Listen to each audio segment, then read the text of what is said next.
Welcome to another Neurolive, and tonight I'm going to talk about something that's actually quite fun, and it's something that I saw in the news recently, and I want to start giving you more sciencey stuff that is to help you understand sort of the latest research that will help you with your mental health.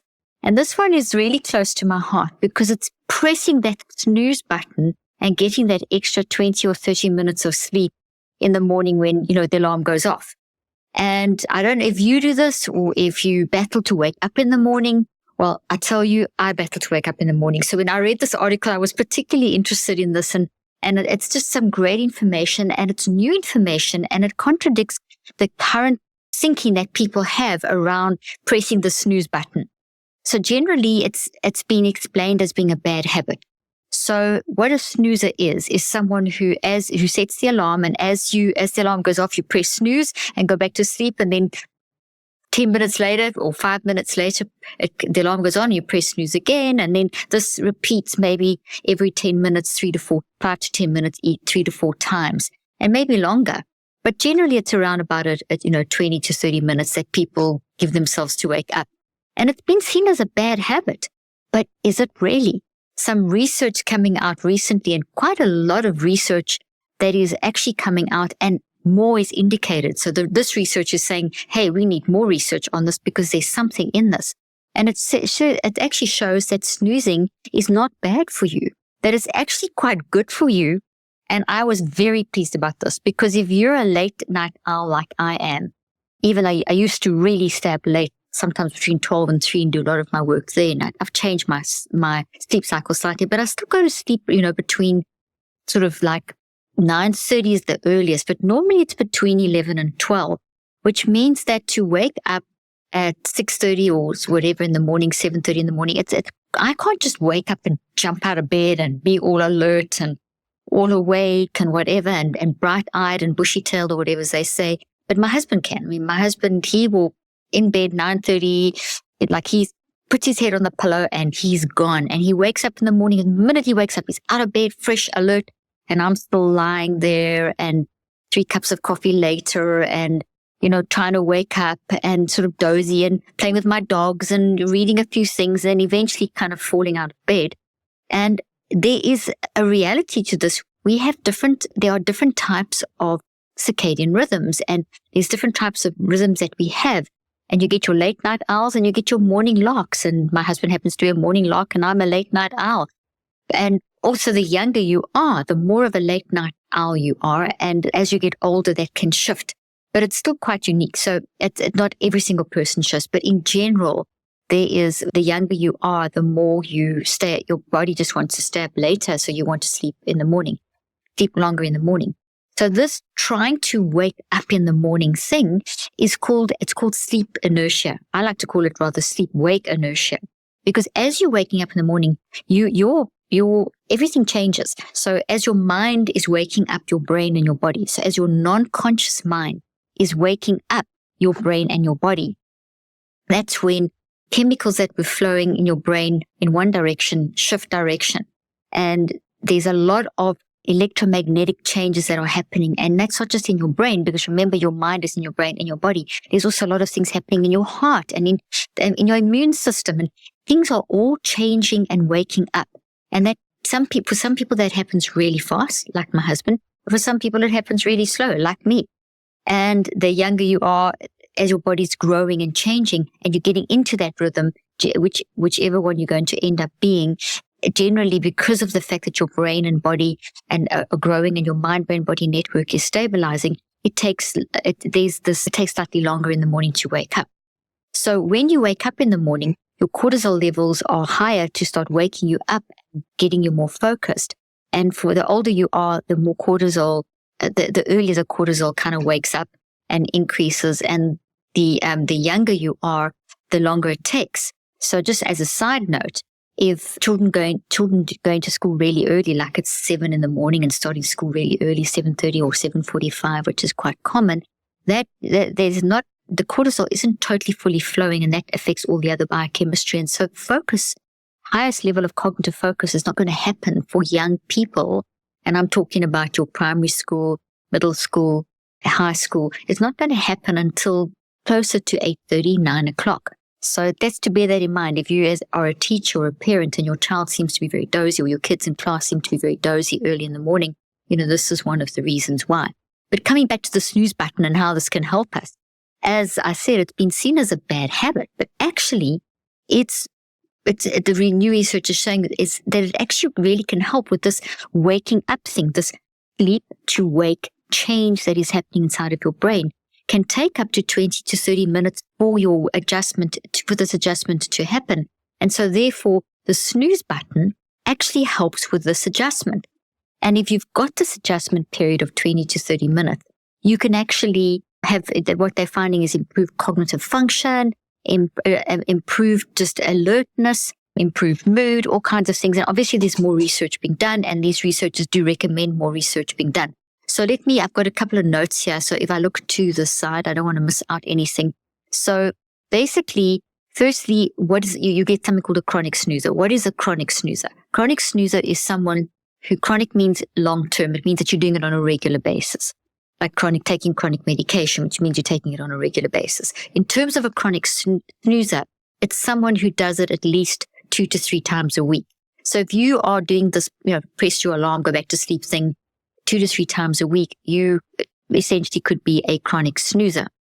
If you have a young child or a child still going to school, so from about middle school to high school, then you may want, and they battle to wake up in the morning, you may want to actually introduce snoozing into their cycle, so that basically you put the alarm on and let them press it off, and in other words, set it for 30 minutes before they need to get up, to give themselves that 30 minutes to wake and press up the snooze button, wake up, press up the snooze button, and then give them that 30 minutes to adjust. So to build that into their routine.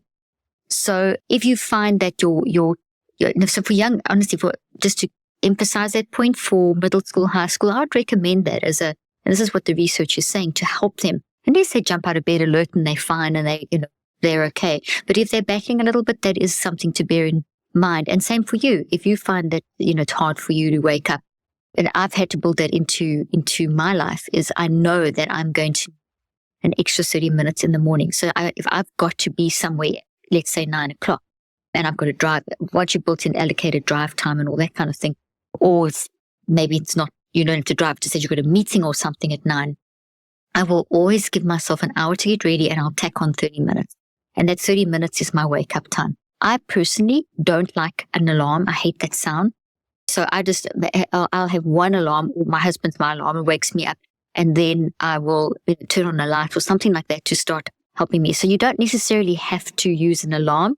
You can, or you can adjust. You can do what you want. But the whole point is to give yourself that extra time.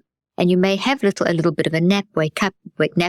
Now I will wake up without an alarm in those nap periods, adjusting.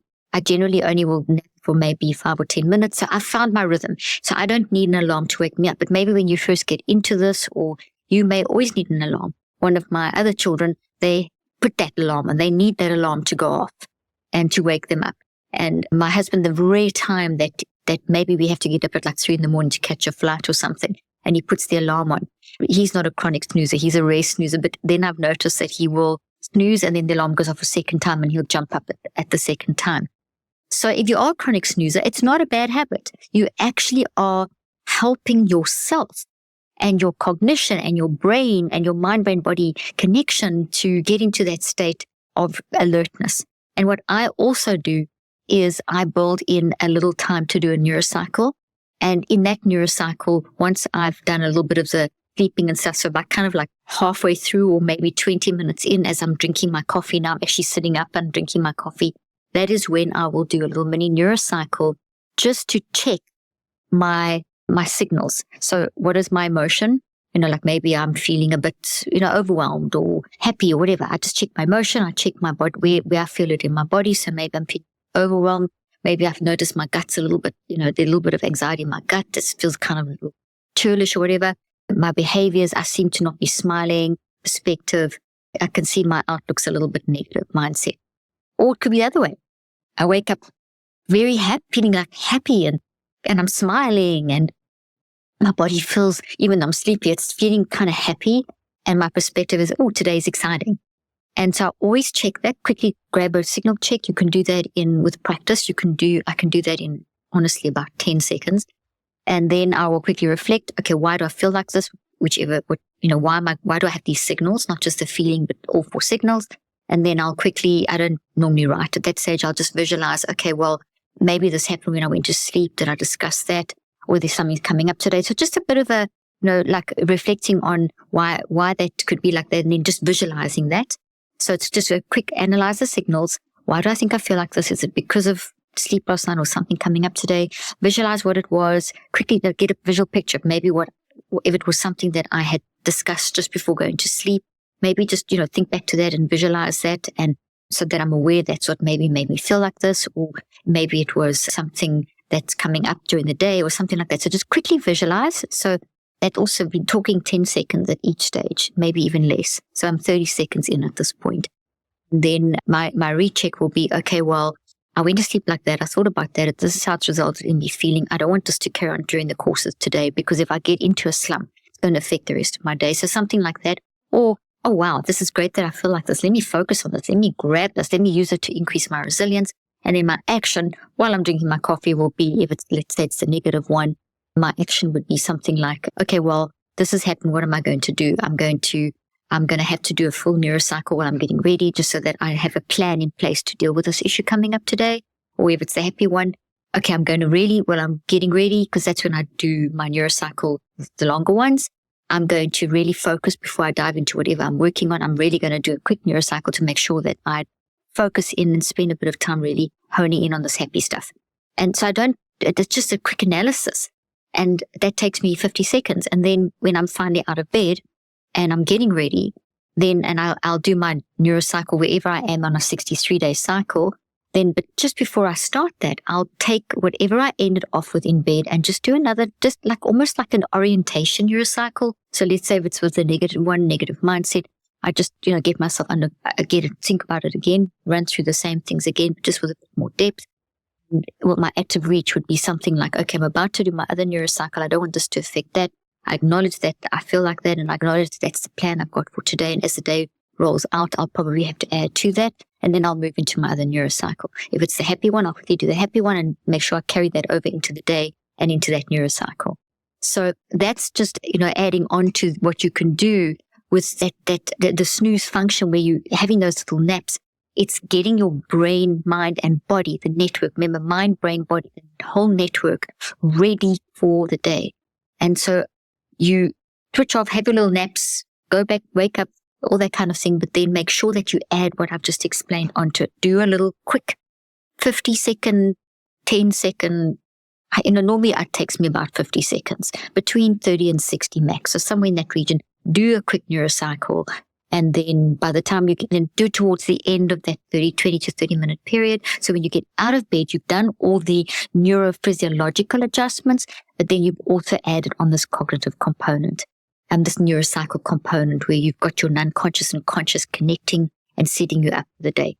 It makes such a difference. That whole thing of getting out of bed on the wrong side. Well, this essentially is a way of countering getting out of bed on the wrong side. Okay, so just a couple of things just to talk a little bit more about the research. As I said, if I look to the side, I'm just making sure that I get the names of the researchers and so on correctly. By the way, I read this article and it really grabbed my attention, as I mentioned, in Scientific American, and it was by Jocelyn Solis Moreira. Really excellent one. And it was about 2 months ago. Okay, so it was around about February 24.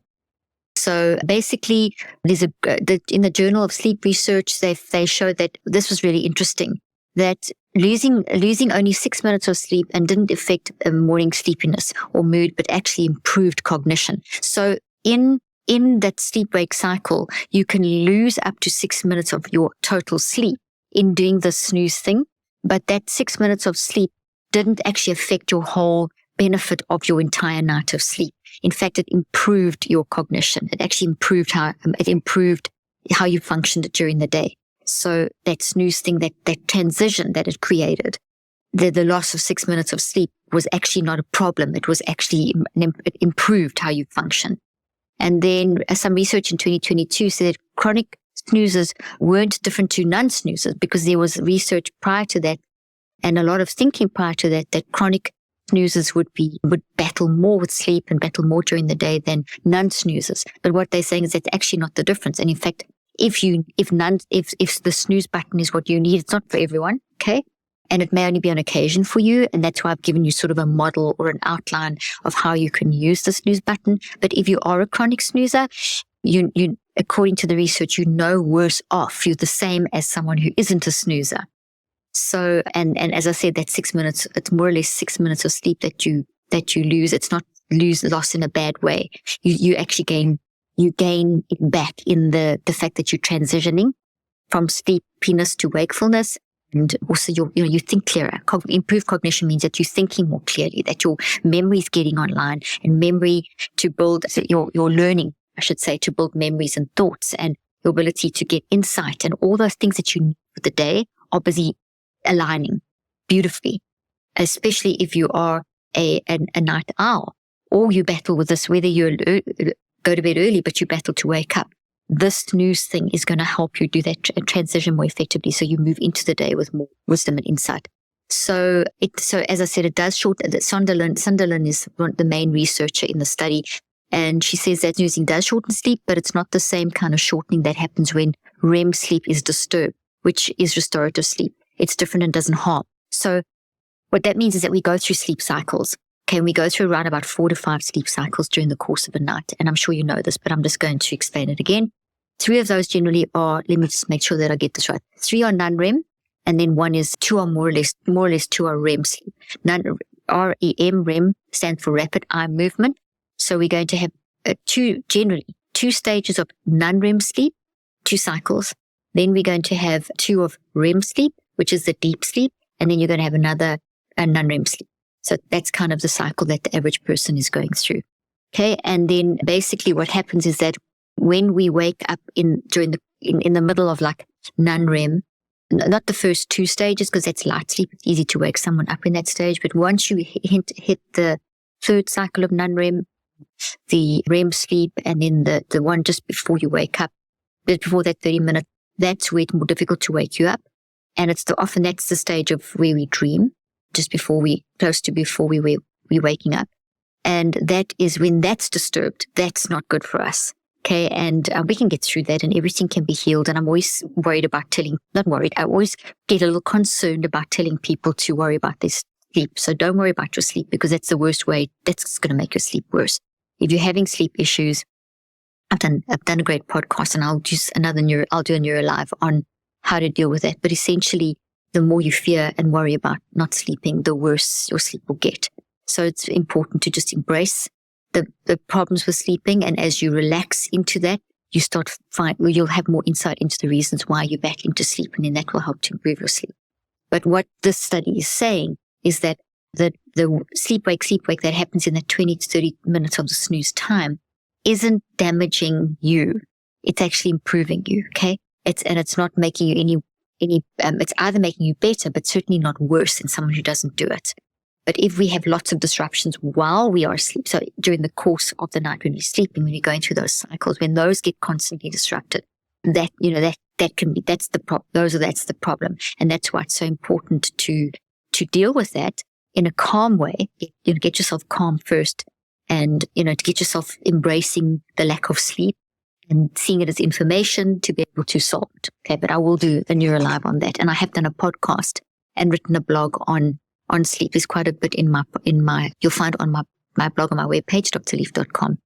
But I will do another one here, as I said. So the little extra naps that you get in that little 30-minute window or 20-minute window help thinking during the day, because snoozers feel less tired. So that's another reason when you've had those snoozers, you feel less tired. If you don't have the snoozers, if you need the snoozers and you don't have the snoozers, you're going to feel more tired. If you need the snoozers and you have the snoozers, you'll feel less tired. And if you're less tired, you're more alert, you're more focused, you can do more, etc., etc. So snoozing seems to prevent reverting to deep stages of sleep and increase cortisol, helping the brain to wake up. So if you battle to wake up and you don't do the snoozing, and you find yourself falling back into very deep stages of sleep and then having to jump up and, run because you've overslept kind of thing, that's more disruptive. Because when we wake up in the morning, one of the many, many biochemical things that happen in your mind-brain-body connection stimulated by your mind, happen in your brain, body, and are stimulated by your mind, is that cortisol starts to rise. And as it starts to rise, if you fall back into a deep sleep and don't get woken up, then it disrupts the rising. Now suddenly it's going down and it's confusing, and that can make you feel really groggy. So that's where, if you find that you wake up and you tend to fall back into deep sleep and then feel really groggy and a little bit not so alert and stuff for a few hours, or maybe through the day, if that happens, then that may be a tool. This may be a great tool for you to introduce, is to start the snooze thing where you set your time 30 minutes before and wake up when you press it, wake up, little nap, etc., as you've been describing. It is important to note, the Sunderland does say that for those who are already getting insufficient or disturbed sleep, a 30-minute snooze period may be more detrimental than for someone who is sleeping 7 to 8 hours, or whatever that is. There's so much debate as well about how many hours you should sleep, and is it every single day? And it's been very, very rigid, the sleep research, in terms of you must sleep 8 hours a day, 7 days a week, or else, and it can make you very anxious. And some days you will sleep less, some days more. So everyone's got their own average bio-individuality. There's so many factors, what's going on in your life. It changes over time, depending on what's going on, if you're on holiday or not on holiday, whether you have extra things going on in your life, etc. So I don't want you to get hung up on 7 to 8 hours. But basically what this research is saying is that if you're not on average getting a regular decent few hours of sleep, then that's when the snoozing can be disruptive. Okay. So then it's really important, before you introduce the snoozing thing, is to try and work out your bio-individual sleep pattern. And then maybe introduce snoozing to help you wake up as needed. So it's also possible that snooze-related sleep disruptions are accumulated over several days. That's important to note, that we accumulate different patterns over time. So if you're going through a particular disruptive time, mind is one of the major things that disrupts our sleep. An unmanaged mind, I should say, not a mind, unmanaged mind. So going to sleep with things unresolved. And you can't resolve everything. You can't find solutions to everything. There's some things that take weeks, days, hours, months, years to resolve, especially if it's, dealing with a person or something. But the difference is that if you acknowledge that, if you don't go to sleep with that worry on you, that's what disrupts one's sleep.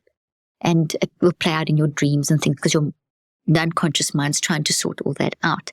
So basically what this is saying is that for those who are already getting insufficient or disturbed sleep, a 30-minute snooze period may be more detrimental. And for someone who's sleeping 7 to 8 hours, whatever, 6 to 8 hours, 5 to 8 hours, it is also possible that snooze-related sleep disruptions are accumulated over several days. So if you've got a lot of things going on and you're not sorting it out and acknowledging it, or maybe you've started on a new medication that could have disrupted you, or maybe whatever stress is unmanaged that you are suppressing. Suppressed stuff is a guaranteed sleep disruptor. And it can accumulate over time. So if you're going through a particularly difficult time, it can accumulate. Or if you've got into the pattern or habit of not dealing with your stuff, that can over time accumulate and then disturb your sleep. Okay. So it impacts people differently. So as I mentioned, young adults typically press snooze more often than older ones. And then 42% of adolescents have difficulties waking up from sleep. That's another study in 2014, Amaral et al. So that's 42% of adolescents have difficulty waking up from sleep. So it's a higher percentage the younger you are, but not 100% of adolescents. So we've always got to look at the individual. So Thomas Kilkenny, who's the director of the Institute of Sleep Medicine at Staten Island University Hospital, says that adults in their early to mid-20s tend to stay up late and get less sleep overall. So it's all part of the mind, brain, body development and the network development and all of that, as that's happening through or into adulthood. And then the constant changes, because your brain is always changing, your body is always changing, because your mind is always changing, and your mind changes your brain and your body, because your mind is the sentience that drives your brain and your body. So basically, the younger you are, and as you are growing, you're going to have it's known. There's a lot of research establishing that the 20-year-old sort of university, college-going students tend to stay up later. And also in high school, they tend to that's what the body just seems to want to stay up later. And that's where the snooze button can really help. Being a chronic snoozer can really help. Then here, Kilkenny talks a little bit about the biological clock that we have, this built-in circadian rhythm, this biological clock, which is a 24-hour cycle, and it helps the body regulate and process, including wakefulness and sleep. So we've got our clock that's 24 hours, and it regulates sleep and wakefulness, and including waking up. Okay. And for some people, that's what they call a night owl, where you go to sleep later, as I mentioned in the beginning, and it's harder to wake up. And then others that are a morning lark, where it's easier to wake up in the morning. Okay. But adolescents seem to, the younger you are, as I said, it seems to be that there's more difficult to wake up in the morning. And once you're sort of around 20, around that age, the body just seems to want to stay up later and sleep later in the morning. So maybe we should have lectures later in the morning for students. Partly the fault is that the body just doesn't want to go to sleep until 1 o'clock or something in the morning, even if you have to get up at 6 to go to school. So snoozing can really help this, Kilkenny says. So it's easier for a morning lark to wake up, as I've mentioned. So in summary, how to get the most out of snoozing if you're a snoozer, and if sometimes maybe you need a snoozer. So this is more for night owls, or if you have had a late night, or if you're traveling. So the snoozing is great. So some of you are naturally going to do it, okay? Like just battle to wake up in the morning. So it definitely helps me. But if you're traveling, so your time clock is thrown off, and I travel a lot. And across different time zones. So that's really the snoozing thing becomes really important. And I notice even with my husband, who can wake up early and jump up and whatever, when we're traveling, it's more difficult. And also daylight savings. We've heard so much about daylight savings. So snoozing is a way of adjusting. So maybe all of us need to try a little bit of the snoozing when over daylight saving. I've said this already, but I'm just summarizing. So if you fall back into deep sleep, it's going to take you longer to wake up. And that's where the snooze button can be super helpful. So if you're in the habit of waking up and then falling back into a deep sleep, that pattern can also benefit from the snoozing thing. To get that under control, we just need to remember it doesn't replace a good night's sleep. So it's not that the snoozing is going to replace the good night's sleep. We do need it, the good night's sleep. And as I've already mentioned, we're not going to stress about worry about sleep. We're going to first embrace the lack of sleep to find out why, and then work through it. As I say, go listen to the podcast on that. More research is needed, but it does dispel that lazy stereotype of being just too tired to jump out of bed in the morning, or sort of the lazy stereotype of people just can't get up, or they keep falling back asleep, that they're lazy. Not lazy, just battle to wake up. Well, thanks for joining me. I hope this has helped you, and I hope that you try out the Neurocycle when you wake up. So even if you are a morning lark and you wake up super early, and you wake up whatever time and you can jump out of bed, don't forget to do that Neurocycle, because even if you jump out of bed, you could jump out of bed with a bunch of worries, and whatever you jump out with goes with you for the day. So really add that Neurocycle in the morning to help you transition into the day in a helpful way. See you next time.